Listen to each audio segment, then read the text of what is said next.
A good morning and a warm welcome to the session from my side as well. I have shared my presentation and I trust that it is visible. We have had experiences with intermittent internet connections. So please just alert me should the slides not move on or if you lose a sound. Thank you for allowing me that quick administrative comment. So let's embark on this presentation regarding the Turnitin application at UNISA. Please note that this presentation is specifically for you, for master's and doctorate students, to introduce you to Turnitin and how you are going to use Turnitin in 2024 at UNISA. We will again host this presentation after all registrations have closed, and subsequently throughout the year, there will be additional presentations in this regard. So first and foremost, we need to understand that Turnitin is an originality product. In other words, it checks for originality in submitted work, thereby guarding against both real and inadvertent plagiarism as one of the forms of academic misconduct. The focus is to encourage academic integrity so that you can deliver original work. This is a collective effort, and Turnitin is used in support of the various policies and procedures that are in place at UNISA. This is just a kind reminder that you need to familiarize yourself with the content of the different policies. So specifically here, I have the link to the policy for copyright infringement and plagiarism. There is also the academic integrity policy, your M&D procedures, as well as rules of conduct that you need to be aware of. Please, if you have not read them before or if you read them some time ago, do make sure that you have read the latest copy and have a clear understanding of UNISA's approach in this regard. The reason for this is that with the academic integrity, that is the value that your qualification holds that you receive from UNISA, and therefore the efforts are made to ensure that we can protect the integrity. Turnitin has been integrated with my UNISA. So this means that you no longer need to ask for Turnitin. There's no request required. There's no additional effort needed in this regard. You would simply log into my UNISA and you would be able to submit your work. So after you have registered for your master's or doctorate for 2024, you will receive a welcome notice from the UNISA Turnitin team. Please be aware that all communications are sent to the MyLife email address. We will update all of the profiles once registrations has closed at the end of the month, and then we will do a follow-up subsequently. So you might receive the welcome notice more than once when we assure that you are linked to your supervisor within this specific space. There's no additional action needed from you when you go and you log into my UNISA and you submit your proposal or your chapters. The report will run automatically. So it's not a matter that you need to request for a report.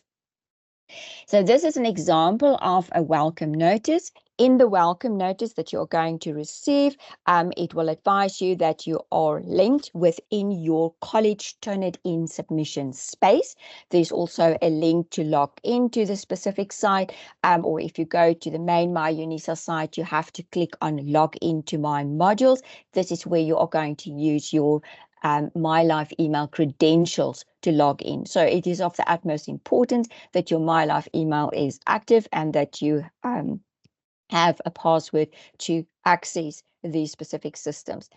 You are going to remain in this Turnitin submission space for the duration of your study. And this is very important to note. In other words, if you are registered now for 2024 and you are allocated within this space, you are going to stay in this space until you complete. In other words, whether it takes you a year, 2 or 3 years, you will stay in the same space. This is done so that we can protect your authorship. Okay, I will talk a little bit more about that later on, but this is very important to know that this is one space. In other words, if you register again next year, you are not going to move to a different space. You stay in the initial space when you are allocated within that specific space, so that you can grow in the whole process with your various submissions. Okay, so also when you are logged in to My UNISA and you will go to your My Modules list, some of you might see the actual code that is utilized for your qualification that you are busy with, if it's your full dissertation or whether it is your master's proposal, etc. But you need to go to your college Turnitin space. In this example that I have here, this is from the College of Agricultural Studies.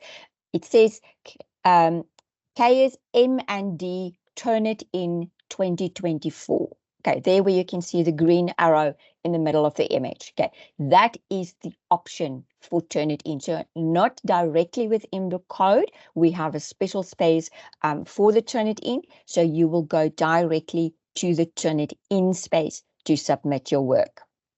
Okay, and it is most important that you submit your work yourself, only within the formal UNISA submission space. In other words, on My UNISA, where you're logged in with your My Life credentials, you go to the college space as indicated in your welcome notice, and that is where you will find the options where you can submit your work.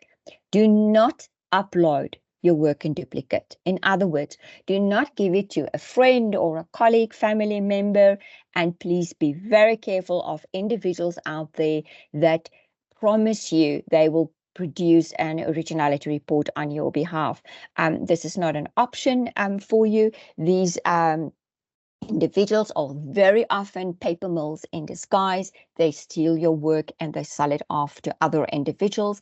It will compromise your submission. Also, if another person tries to upload on your behalf, we cannot protect your submissions unless you submit within the formal space. Otherwise, there would be a conflict. Remember, this is your work, okay? And you work very hard to achieve this qualification. Protect it. It's your ownership. It's your authorship. And on the UNISA end, we make every effort possible to protect your work within the UNISA space. So when you are going to upload and make your first submission, okay, you may receive the pop-up notice here that says you have to accept the Turnitin EULA. This means the Turnitin end user license agreement. Again, this is most important as you have to accept this, as we will protect your submissions, your authorship within this specific profile. So when you upload for the very first time, let's say you upload your draft proposal to be run, then you will get this little note to say you need to accept. And then you click on the orange button that says, I accept the Turnitin EULA. Okay. And you just click it once, and then you will get a thank you note immediately to say thank you for accepting the Turnitin EULA. The nice thing about this is you only need to do this once. So with your first submission, you will get the pop-up notice and you will say, I accept, and you will get a thank you note. So then you know that your profile is set and your submissions will be protected within that specific space, okay? And you do not have to repeat this, okay? Any subsequent submissions will already recognize your profile. You will get a little note at the top that will say, thank you, you have already accepted the note. So it will just simply continue with processing your specific submissions. And it would mean that your submissions are protected in the UNISA Turnitin space. In other words, should any other individual try and plagiarize from your work or steal content from your work, it can be identified when utilized. Okay. Now, when you are going to upload specifically your proposal and your completed study or research at the end of your time at UNISA, there are two things that you need to consider. Your proposal is a requirement, and you need to upload the full proposal. a comprehensive one. In other words, one that has the title pages in or the front pages that include your name, your student number, your qualification details, your declaration of honesty, index, abstract, etc., whatever is prescribed or needed for that proposal to be reviewed and examined or analyzed. So the whole document needs to be submitted. Also, with your bibliography or the references need to be included. The title pages, again, they are there to help assist with protecting and identifying your authorship for the specific submission. And then your bibliography or references would be there in support or confirmation of the content within your specific submission. Okay, so please note that this is to your advantage as it provides confirmation and quick cross-referencing of the content. And of course, you can see right here at the top, the file type needed to be uploaded is Microsoft Word, the .docx version of your document.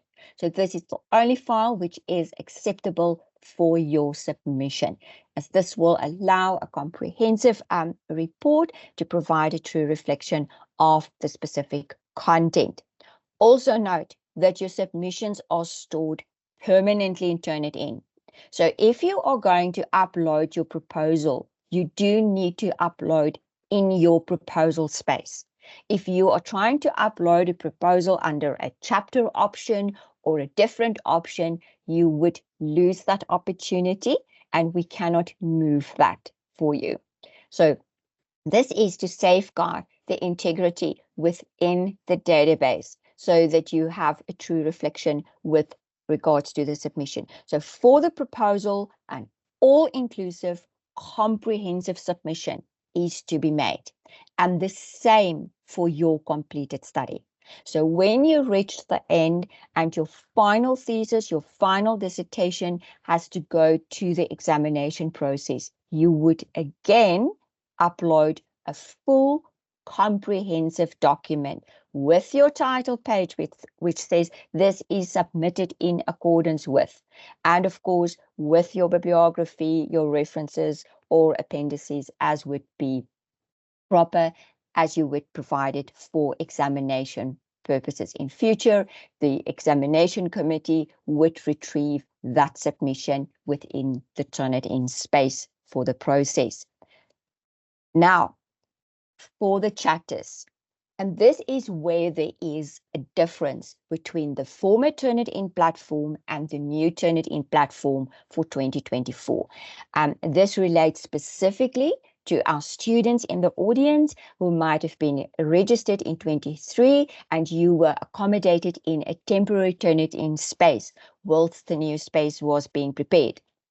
Now, in the new space, for your chapters, again, you would be required to upload in Microsoft Word the .docx version. And then for your chapters, you will not need the title page or the index, etc. You only have to include a heading. So I've put in here a small example so that you can see the little table. Where you have to enter your name, student number, the title of the document. In other words, if you are uploading chapter 1 draft and you're going to the chapter 1 draft option, then that would be the title. You would say just chapter 1 draft and then the date upon which it is being uploaded. Okay, and then you start chapter 1 and you start typing. That is your body of content. So you have to have a heading in there. So when we open the report, that one can immediately see the authorship details. Again, that is part of the protection process, and that helps to verify the chapters within your submission. Because remember, you're going to do your proposal, and then you need to do all your chapters. And all chapters are not necessarily finished in the current year. Some of the chapters you might only do next year or the year after, although you remain in the same space. And these chapters need to be identified when we reach the end for your completed submission. Then for the chapters only, okay, please, I cannot emphasize enough, For the chapters only, you do not need to include your bibliography or a list of references.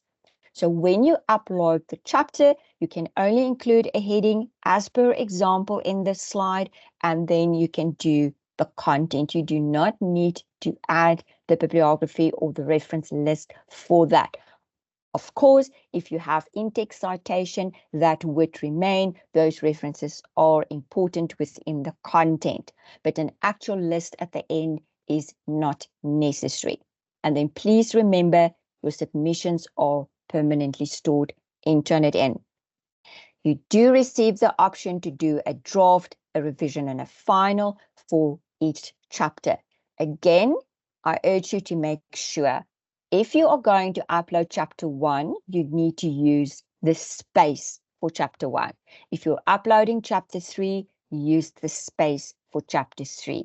You cannot upload all over the place, as that will compromise your application or your profile in this whole process. Then what happens after you've submitted your work? Okay, so after you've submitted your work on My UNISA, it will be sent to Turnitin, and Turnitin will compare the content of the specific submission to the various repositories to generate an originality report. This is not a plagiarism report. Please do not call it a plagiarism report. It checks for originality. It helps to guard against academic misconduct. It helps to identify authorship originality and the integrity of the specific submission. So after you've uploaded, your submission will be queued, and then when we receive it, the report will be generated. The whole UNISA process takes approximately 48 hours. And then once it is completed, it will be attached to your submission. And your report is available then online to you and your supervisor.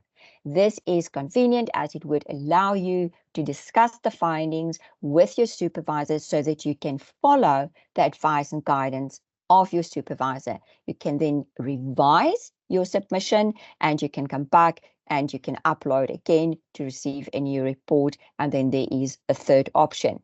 When you've opened your Turnitin space online, you will see, for instance, for the proposal, you can do a draft, a revision, and a final option. And for each chapter, and then, of course, at the end of the study for your completed dissertation or thesis.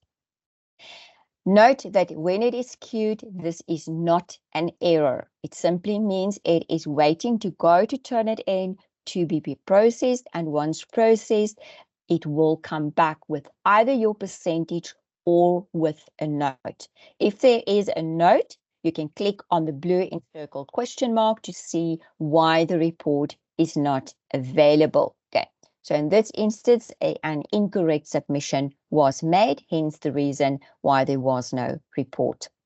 Or if the file was corrupted, then it will not give a report. A report will be seen as a similarity index in a color-coded block that would be attached to the submission.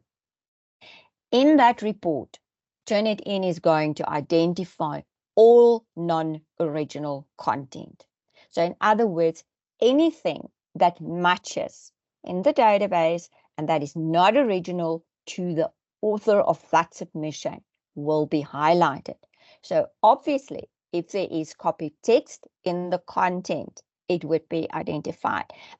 If you use discipline-related terminology, that would be highlighted. Names and titles, direct quotes even, or items from your bibliography or references or citations in text. Perhaps if you have footnotes, there might be matches in there as well, or if you had applied a template, and of course AI writing as well would be checked and identified in a submission. Now, the difference between something which is not original and something is plagiarized is the acknowledgement and the accreditation to the source of the specific submission, and of course, how much else used from that source in your submission. Okay, therefore, you need to discuss with your supervisor, because you do not need to change everything which is highlighted. Okay. Your non-original content will be accumulated and presented as a similarity index. Okay, so your similarity index indicates how much from the submission is not original. It is not a plagiarism percentage. So please do not call it that. It is a similarity index. It only tells us how much is not original. And here we have an example in that regard. So on the left, when you click on the percentage, it will open the originality report for you in a new tab. Now, all of these things that I'm mentioning, they are put together in a frequently asked questions list specifically for M&D students. That list is available on the College of Graduate Studies website. And as promised in the beginning, with the presentation that you are going to receive a copy of, we will also attach the frequently asked questions list, about 26 questions in there that would address all of the various administrative and technical aspects with regards to your submission. And there it also indicates that you need to click on the percentage to open your report, and it will open in the internet browser that you had used to access My UNISA. So on the left, you will see that you have highlighted text in different colors. Now, the reason being is it is for easy recognition. So throughout your document, you will find different colors and they will be numbered. So in my example here, my number 1 is blue, and I've got text highlighted in blue, and where the match is identified, there would be a little number 1 in the blue circle there. That means everything in my documents throughout, you can only see a portion in this slide, but throughout my whole document, I've had matches to number 1, and all of them have been highlighted in blue. That means it matches source number 1 in my column on the right-hand side. So there we can see a source overview.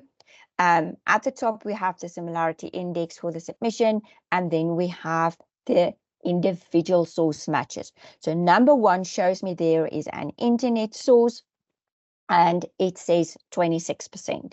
That is an individual source match with percentage. In other words, 26% from the content of my submission matches number 1. This slide doesn't have an example for number 2, but it shows you a portion for number 3. My number 3 for this specific report was highlighted in purple, and we see a little number 3 and then portions of text highlighted in purple. So again, if I go through my whole document, everything highlighted in purple, marked with a little number 3, matches source number 3, which is also in this case, it was an internet source, and it says 15%. In other words, all of the purple matches marked with number 3 throughout my document means 15% of the content matches number 3. Okay, so the color coding is only there to easily identify the different matches. They have no meaning in themselves. In other words, it doesn't mean if it's red that it is bad, or if it's green that it is good. It simply serves as an identifier for the different matches. Now, I do realize that the burning question for everybody is always, now, what is the acceptable similarity index? We do not focus on the similarity index.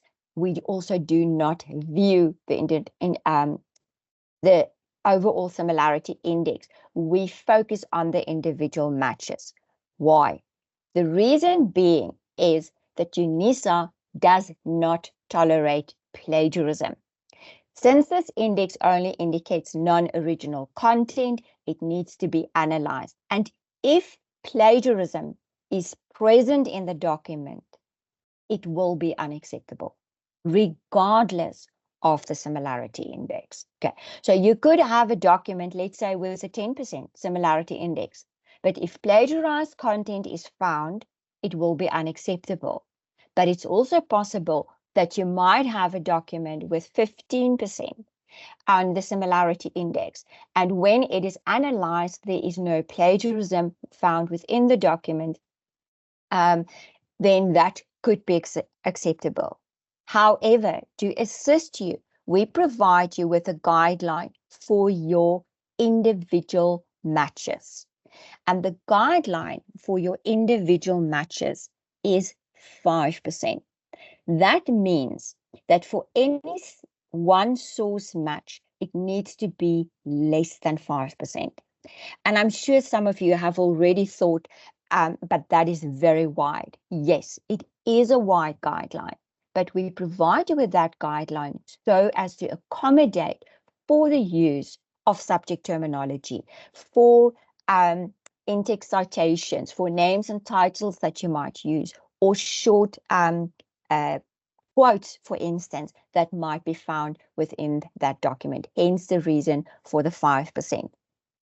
So let me just quickly go back. So in other words, my 5% guideline would mean if I have a look at my report and I see number one is 26%, that is way above the 5% guide. So even if I did adequately reference or quote or acknowledge that specific source, it was the overutilization of one specific source, which is not acceptable. So you may wish to discuss with your supervisor what other sources you could consult to support your content or your argument within the context here that was used, or maybe paraphrase more, or maybe use less of the specific quotes. With that academic and content, the best person is your supervisor, who is the subject specialist, to assist in that regard. But remember, the focus is not to try and reduce the percentage. The focus is that you need to deliver original work. So use your own works. Okay, use your quotes sparingly. If you are in doubt, cite your sources. Okay. The College of Graduate Studies has a host of different workshops that will assist you in developing your academic writing skills and your understanding of research, conducting it also in an ethical manner, and presenting your work with integrity. So the guideline that you can use to assist you is the 5% for the individual matches. Remember that the analysis must be done by your supervisor. Okay, and through that analysis, academic misconduct would be revealed if it is present in the document. For example, something like plagiarism. It doesn't mean that it does contain that. It doesn't mean that when you get the report, you have to rework the contents. There are certain conditions where matching text might be allowed. For instance, when you are following a very specific instruction, or the use of a definition, for example, might merit a certain portion of the text. So please make sure that you do discuss the findings with your lecturer, your supervisor. So for content support, you can also consult your prescribed materials that are provided from the college or your department. And then, of course, your UNISA library is a fountain of knowledge where you can go to get information and get guidance on ethics and integrity and the necessary referencing styles. Okay. Please make sure that you know how to use the resources within the library, know who the personal librarian is for your college, and so that they can assist you to find the proper resources to help you build originality in the content of your submission. So this has brought me to the end of the presentation. Dear students, this is a very brief presentation, but it is there to introduce you to how Turnitin is applied. You do not have to make any additional submissions. You would simply go to My UNISA to upload, and in that specific space, you and your supervisor would have access. Please note that the majority of your questions would be addressed by the frequently asked questions. I would advise that you follow those to see if they can be addressed. For any content questions, you do need to refer to your supervisor. And then just for those who might have missed the notice, to say that yes, we will send you a copy of this presentation as well as the recording, so that you are able to revert back to the session when necessary. Thank you very much for attending the Turnitin. Have a lovely day.